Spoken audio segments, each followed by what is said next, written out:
App Planning for Success. Brought to you by Software Accelerator Playbook. On Instagram at S.A.Playbook.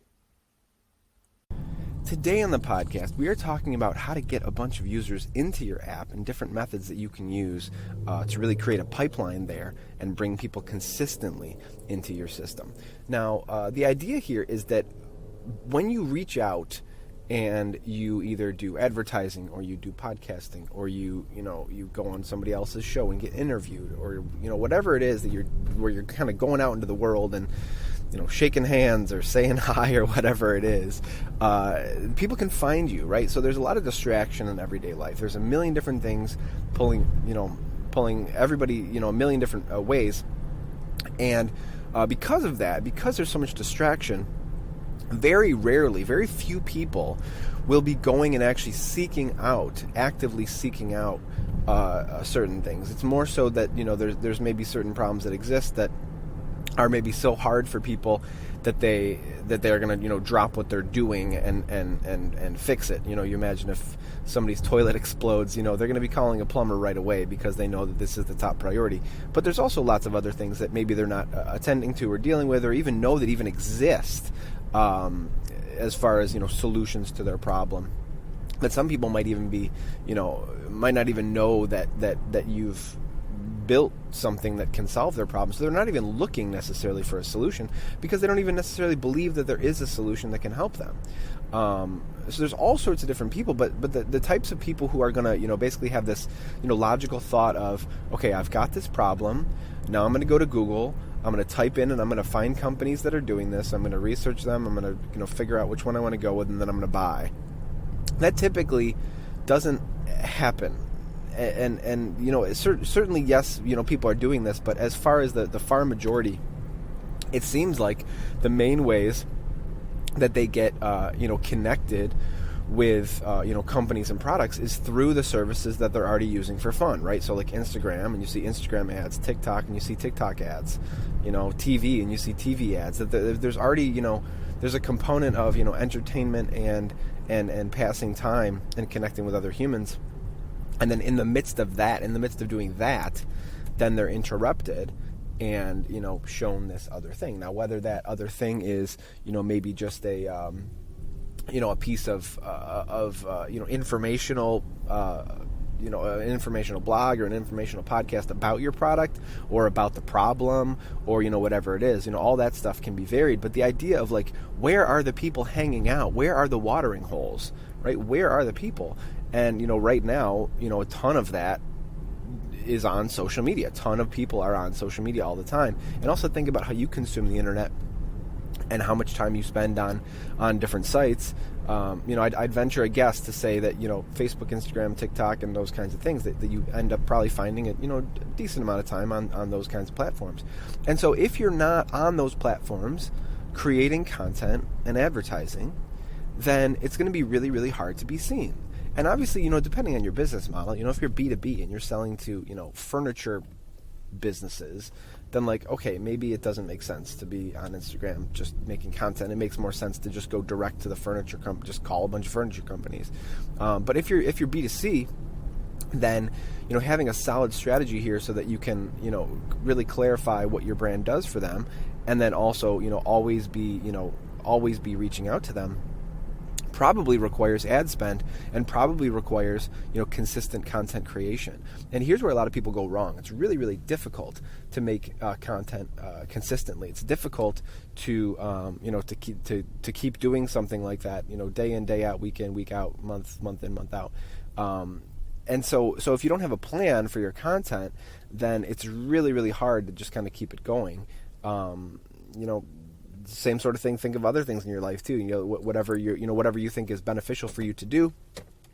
But if you're not doing it on a schedule, how hard is it to kind of implement that as a habit? And so it's the same thing for content creation. That for your brand, it's important that you are creating content that is going to attract the right type of person. That if you are creating content and you're creating valuable information for the person who's looking for it, then they're attracted and they can get value from you from the beginning. That their first impression of you is, oh, they know something, I'm interested in learning more about them, right? And so then at that point, then you've got, more of an open door in terms of like, whether the mechanism is an app or, anything else, that, at the beginning they're realizing, oh, this person understands my problem. This person understands where I'm coming from, or this person is giving me, helpful information about, whatever I'm dealing with. And that then when you introduce the app, there's already that open door. There's already that trust established.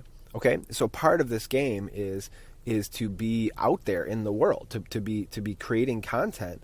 And if you are, more shy, or you kind of want to be behind the scenes, then that's fine. But then you're going to have somebody else making the content and kind of going out into the world for you. And if you don't have humans, on your content, if you don't have, ways where people can like see like a human face, then it's going to be even more, difficult for people to connect. That typically people want to connect with humans, and, if they can't see and hear humans, then it's going to be difficult. If you're just putting up, memes of, of certain situations, that's decent. But if you actually put up, content of you speaking, of you talking, of you sharing, and you can, basically, be this helping hand to them, helping solve some of their problems, and then, the app solves the rest of their problems. Or the app is kind of, coming along for the ride, that, the app can do a bunch of these things that they can save them a bunch of time, but, you're creating podcast content that can help them, think differently or whatever else it is. Then it's a perfect match, because then when people find your podcast content and then you're dropping in, hey, if you like this, hop into the app, because the app is, this and this, go here, download it, and sign up. It's a free trial, whatever it is, whatever the pitch is. So the idea of making that content consistently is like, it's almost like you're putting like a fishing line out into the world that, otherwise people would have no way to find their way back to you.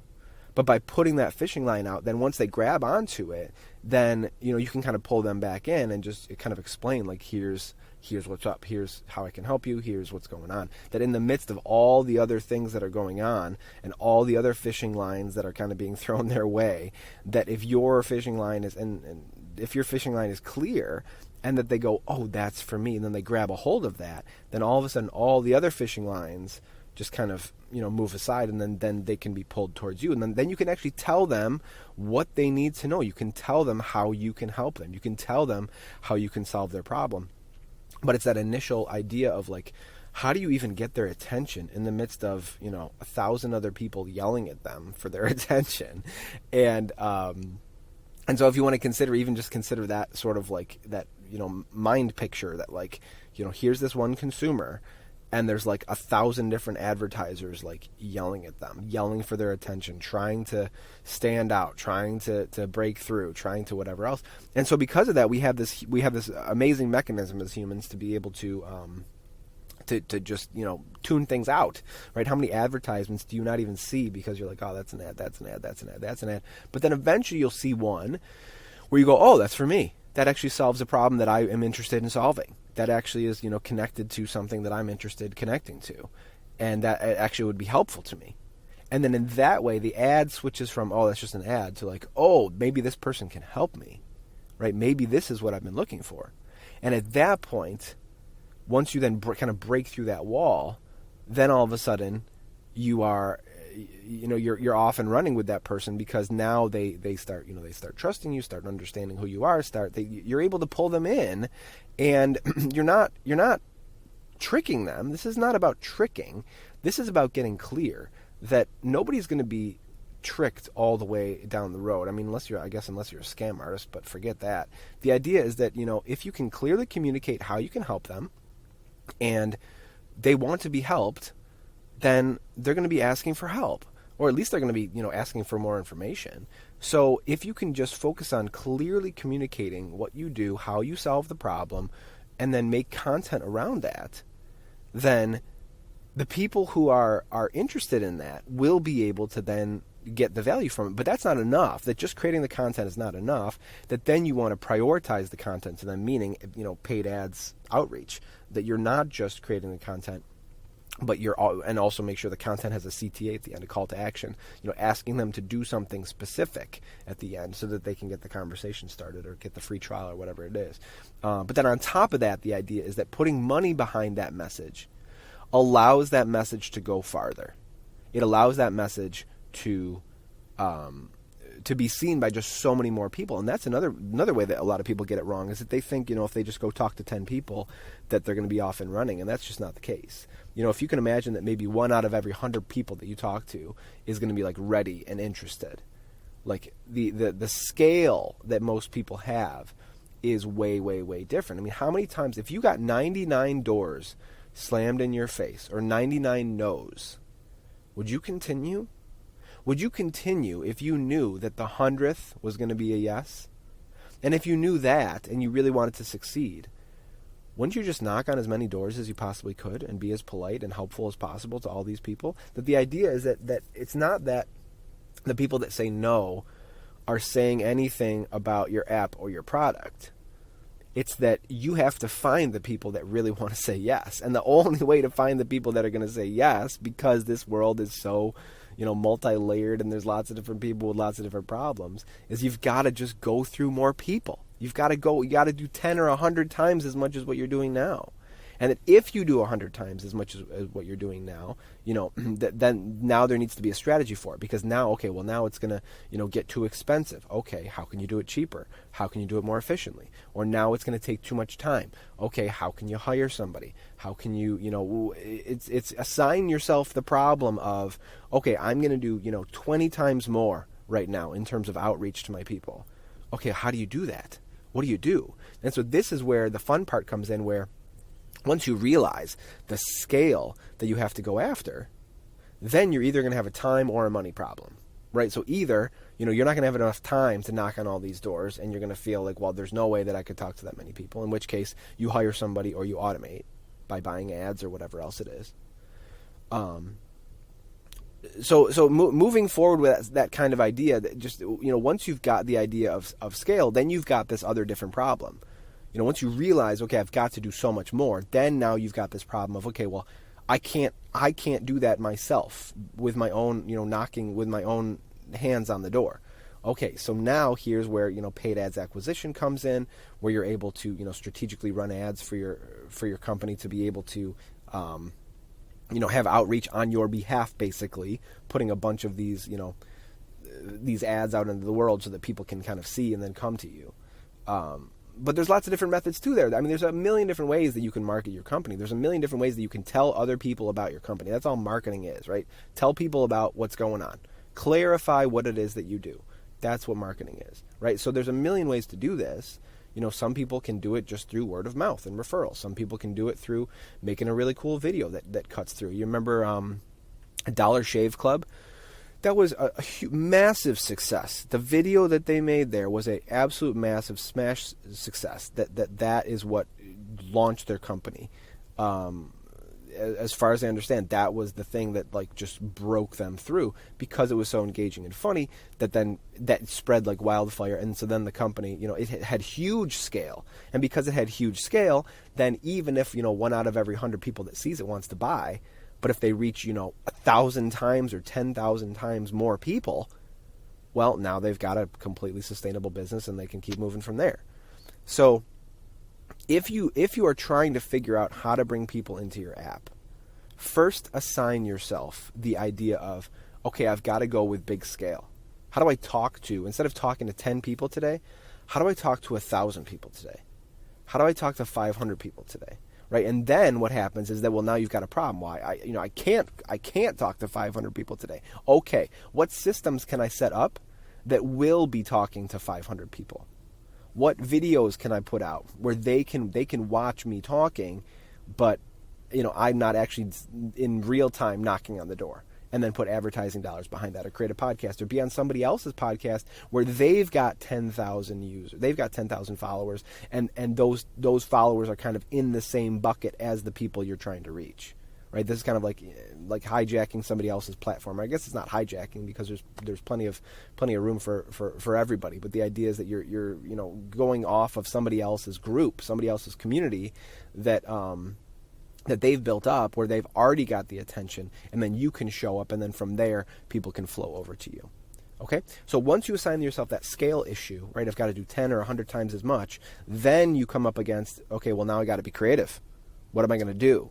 And this is where then you can move forward. That by realizing you've got to do so much more, then you get creative and you think outside the box, and then you implement. And then once you find that you're consistently doing, 10 or 100 times as much as you could do just on your own, and you do that day after day after day after day, then when 1 out of 100 people reached actually wants it, then there they go. They sign up and they're in. And then you do it again. You talk to 100 more people, and there's one person, and they come in. And there's 100 more people that you go through, and then you get another one. Now, after a certain time, you're also going to be getting more efficient at this, right? You're going to be getting more efficient at, how do you target the people you're looking for? Or what are the cheapest ways of finding people like this? Or what kind of content do people resonate the most with? Or, whatever it is, or what kind of offer to give them, whether it's a free trial or whether it's a start right away before signing in or whatever it is. So it's definitely a puzzle to figure out. But if you just kind of hold on to that scale idea, I can't do it all myself, and then you realize, okay, well, how can I then multiply out my work here and show up for more people daily and be able to just get my message farther daily, then you're definitely on the right track to getting more people into your app and having success. Now, if you want help with this, if you're interested in getting help and you kind of want to talk about what that's like, then please hit me up on Instagram at S.A.Playbook. That's Instagram.com/S.A.Playbook, and get the conversation started. Let me know where you're at, and we will talk further. Thank you for listening. Talk to you tomorrow.